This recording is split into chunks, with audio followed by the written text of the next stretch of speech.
Assalamualaikum warahmatullahi wabarakatuh. Sebelumnya saya ucapkan terima kasih karena sudah datang mengunjungi pada channel YouTube saya. Kali ini saya akan membagikan materi PowerPoint tentang produk kreatif dan kewirausahaan. Untuk materi ini digunakan untuk proses pembelajaran jarak jauh atau daring yang akan diberikan pada kelas 12 farmasi klinis dan komunitas. Untuk mapel produk kreatif dan kewirausahaan ini sendiri nanti akan diampu oleh 3 guru. Yang pertama ada Bu Julia, yang kedua ada Bu Anita, yang ketiga adalah saya sendiri, Muhammad Taufik Mubarak. Untuk kompetensi dasar yang akan saya ampu pada produk kreatif dan kewirausahaan ini, yang pertama adalah menerapkan proses produksi massal. Harapannya nanti ketika kalian mempelajari tentang proses produksi massal ini, nanti akan bisa memahami tentang bagaimana konsep produksi massal, kemudian memahami perencanaan dan peramalan produksi massal, kemudian bisa menjelaskan pengukuran keberhasilan produksi massal, dan terakhir bisa mengetahui tahapan pada produksi massal. Ya, langsung saja kita mulai dari slide 1. Sebelumnya untuk video ini hanya memuat beberapa slide karena terkait dengan kuota, jadi nanti saya harapkan semuanya bisa menyimak. Kemudian terakhir nanti ada post test yang akan diberikan pada link Google Classroom. Langsung saja kita masuk ke pengertian dari proses produksi.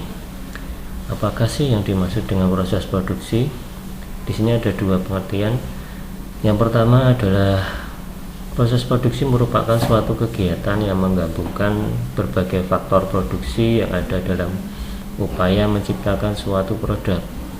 Jadi fungsinya adalah produksi adalah menciptakan suatu produk, baik itu barang maupun jasa, di mana barang yang akan diproduksi maupun jasa yang akan diberikan harus memiliki manfaat bagi konsumen. Jadi orientasinya adalah nanti ketika kita memproduksi suatu barang dan jasa, maka harus memiliki manfaat kepada konsumen.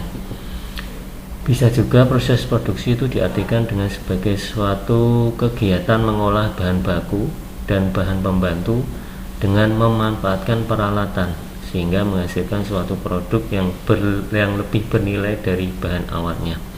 Jadi ada bahan baku, ada bahan pembantu, kemudian diolah dengan menggunakan suatu alat, kemudian dia akan menghasilkan produk baru, di mana produk baru ini akan lebih baik atau lebih bernilai dari bahan baku maupun bahan pembantu. Ya, saya contohkan misalnya bahan awalnya misalnya paracetamol, dia bentuknya serbuk. Kemudian ada bahan pembantu yang lainnya, ada bahan pengisi, bahan pelicin dan seterusnya. Kemudian diolah menggunakan suatu alat, kemudian dikempam kalau misalnya itu dalam bentuk tablet ataupun misalnya dalam bentuk sirup, bisa diolah dengan menggunakan alat yang menggunakan sirup dan seterusnya. Nah, bahan baru yang jadi tadi bentuknya tablet itu akan lebih bernilai, lebih baik dibandingkan dengan paracetamol yang bentuknya serbuk. Dan apa sih yang dimaksud dengan massal? Jadi tadi karena kita awalnya itu tadi mempelajari tentang proses produksi massal, jadi kita harus mengetahui masing-masing kata dulu. Jadi tadi produksi sudah, sekarang massal.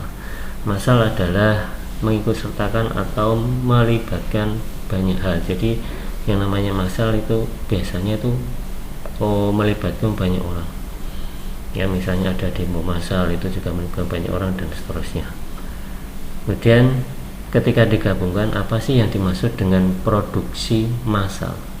yaitu suatu kegiatan memproduksi barang tertentu yang sudah ditentukan standar spesifikasinya dalam jumlah besar melalui serangkaian proses operasi yang sama dengan produk sebelumnya. Jadi produksi massal yaitu memproduksi atau membuat atau mengolah barang tertentu yang sudah, jadi ada standar spesifikasinya, kemudian pembuatannya itu nanti hasilnya dalam jumlah besar, ya, jadi menghasilkan suatu barang dalam jumlah yang sangat besar, dimana tadi prosesnya itu melalui serangkaian operasi yang sama, jadi sama, jadi antara produk sebelumnya dengan produk sesudahnya itu sama, karena alatnya sama, bahannya sama, proses produksinya juga sama, sehingga hasilnya pun sama. Kemudian hasil dari kegiatan produksi itu sendiri biasanya ada dua, yaitu yang pertama ada barang maupun jasa. Kemudian kalau barang itu adalah sesuatu yang memiliki sifat fisik dan kimia serta memiliki masa waktu, ya.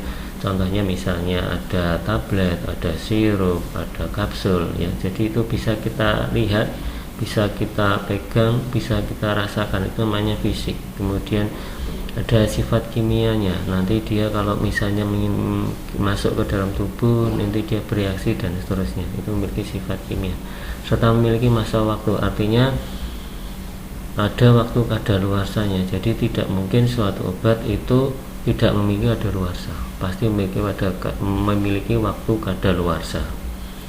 Kemudian yang kedua ada jasa. Kalau jasa itu kebalikan dari barang, yaitu sesuatu yang tidak memiliki sifat-sifat fisik dan kimia serta tidak mempunyai jangka waktu antara produksi dan konsumsi, ya. Kalau jasa biasanya itu berhubungan dengan suatu pelayanan atau servis, misalnya jasa paket, jasa antar atau paket namanya, ya. Jadi dia tidak memiliki sifat fisik, tetapi dia merupakan hanya sebagai layanan antar saja. Itu yang membedakan antara barang dan jasa.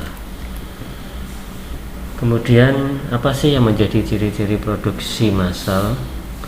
Yang pertama adalah produk yang dihasilkan biasanya dalam jumlah yang besar, ya. Yang namanya juga produksi massal berarti kan banyak, berarti produksi yang dihasilkan dalam jumlah besar. Kemudian yang kedua, biaya unit rendah. Karena apa? Karena semakin banyak barang yang diproduksi, maka biaya operasionalnya akan semakin lebih murah. Jadi orang yang digunakan, tenaga yang digunakan untuk memproduksi itu lebih sedikit, sehingga biayanya lebih sedikit. Kemudian proses biaya operasionalnya sudah sedikit.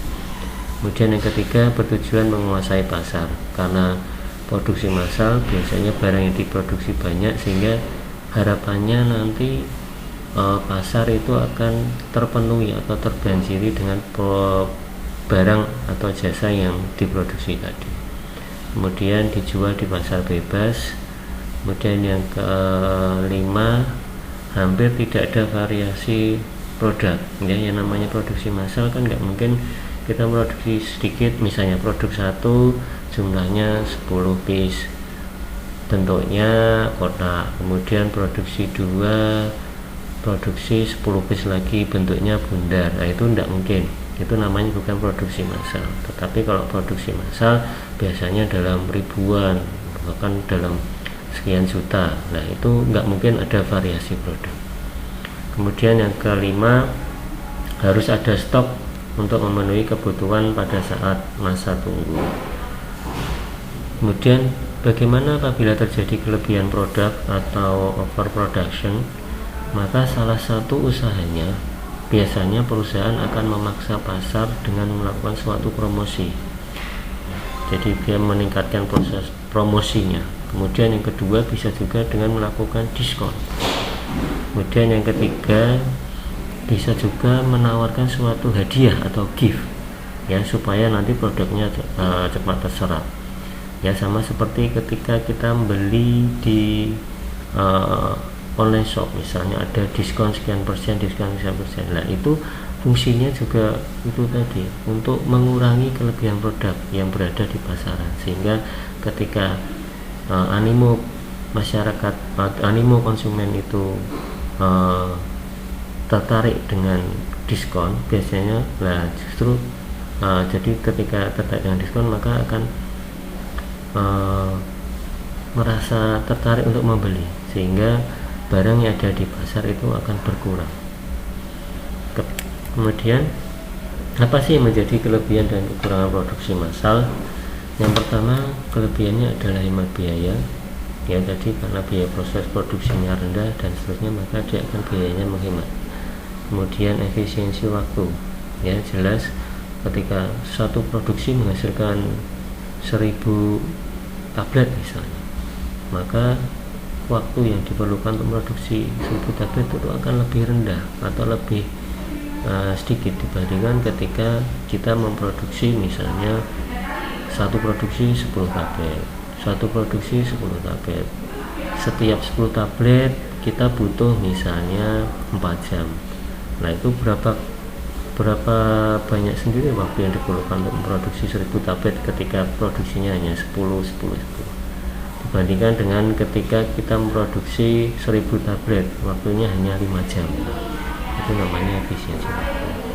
Kemudian yang ketiga adalah akurasinya sangat tinggi, ya, karena kita menggunakan alat, kemudian sekali produksi banyak maka akurasinya akan tinggi. Kemudian yang keempat, jelas tingkat produksinya akan lebih cepat, ya, dibandingkan dengan hanya yang sedikit-sedikit tadi. Kemudian kelemahan atau kekurangannya dari produksi massal ini adalah kegiatan produksinya akan sangat kaku, ya, jadi karena tadi sekali produksi banyak maka ya sudah hasilnya akan sangat kaku. Kemudian tidak beragamnya variasi produk, karena tadi nggak mungkin ketika ada produksi massal yang sekian banyak itu ada variasi, nggak mungkin, hasilnya pasti akan sama. Kemudian biaya mesin mahal, jelas ya, karena kita butuh produksi yang banyak maka kita membutuhkan mesin yang baik. Sedangkan mesin yang baik itu pasti akan mahal harganya. Kemudian tidak ada jaminan produk akan laris di pasaran. Oke, sementara itu ada dari materi saya. Nanti untuk materi selanjutnya akan dia akan disampaikan pada slide berikutnya. Saya harapkan semuanya akan mengerti terhadap apa yang saya jelaskan. Apabila tidak paham nanti bisa dijelaskan pada kolom komentar. Sekian dari saya, terima kasih atas perhatiannya. Assalamualaikum warahmatullahi wabarakatuh.